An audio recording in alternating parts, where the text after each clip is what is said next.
मोनसे फोसावथाय 2024 निफ्राय 2025 मायथाइनि ड्रीम किन्डारगार्टेन प्रि स्कुल काम क्रिच सेन्टारनि मुं थिसननाय हाबाफारिया सोलिगासिनो दङ।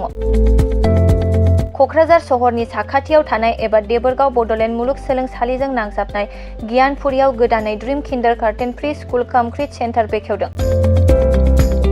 जायफोर बिमा-बिफाफोरा सानसेथोलो गाव गावनि उन्दै गथ'फोरखौ नोजोर खालामस्लाबनो हाया एबा साख्रि-बाख्रिफोराव बेस्थ' जानानै थायो, बैसोर बिमा-बिफाफोरा गावनि उन्दै गथ'फोरखौ गियान होनायजों लोगोसे 2 बोसोरनिफ्राय 5 बोसोरनि गथ'फोरखौ बे ड्रीम किन्डारगार्टेन प्रि स्कुल काम क्रिच सेन्टाराव सोलोंथाइ होनो हागोन।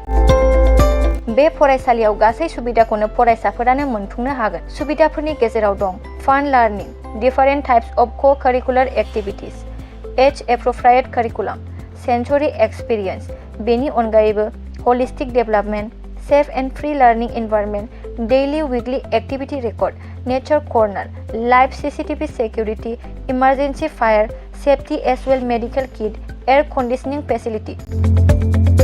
बेफोर सुबिदाफोरखौ गासै फरायसाफोरानो मोननो हागोन। बेनि अनगायैबो नोंथाङा गोबां बाथ्रा मिथिनो थाखाय नैबे 8638454887 एबा 9101156459 जानबुं नाम्बाराव फन खालामनानैबो खौरां लाहरनो हागोन।